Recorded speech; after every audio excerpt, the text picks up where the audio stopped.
In the midst of the searing heat Facebook's facing, the company is trying to push back. Yeah, their strategy includes questioning the whistleblower Frances Haugen.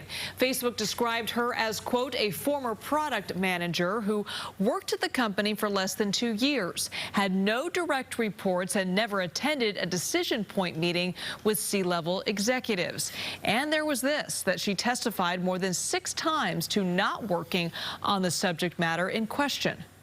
Where is Mark Zuckerberg? Why is he not the face of this conversation right now? I work with Mark Zuckerberg closely. I can tell you he cares a lot about these issues. He always has. Does the buck stop with you, or does the buck stop with Mark Zuckerberg?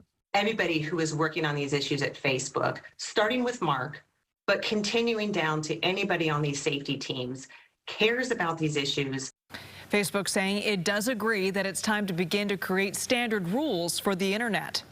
Meantime, you can watch more of that interview with a top Facebook executive tonight on the CBS Evening News with Nora O'Donnell. Let's get to KPIX 5's Max Darrow with how people are waking up to the hazards of social media. Max? The whistleblower accused Facebook executives of being aware that the platform can cause harm to teenagers and their mental health. Now, a lot of parents here in the Bay Area are pretty concerned about their kids on the platform.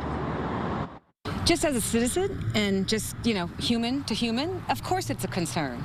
I mean, the algorithm is driven to make money. Stacey Yang shares an experience most of us have had at some point while on social media. It can become very addicting. I tend to go onto an app and I find myself scrolling, and then I'm like, why am I doing this? The whistleblower claims Facebook and Instagram algorithms can quickly lead teenagers from innocent topics to content that could contribute to body image problems and eating disorders, and the company is aware of that. There has to be a moral compass here. I think for well over a decade, Facebook and Instagram and the leadership of the company have prioritized profits over people.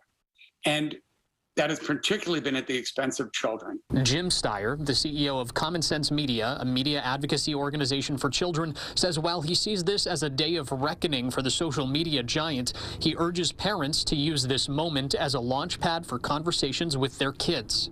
I would talk about how there is a magical appearance on platforms like Instagram where everyone looks beautiful all the time, and how celebrities airbrush and Photoshop their images. So I think as a parent, it's incredibly important to have a conversation on an ongoing basis with your children and talk about their fears, talk about their feelings, and listen to them. Yang says if she were a parent, she'd limit her kids' time on social media. I feel like it would benefit them a lot.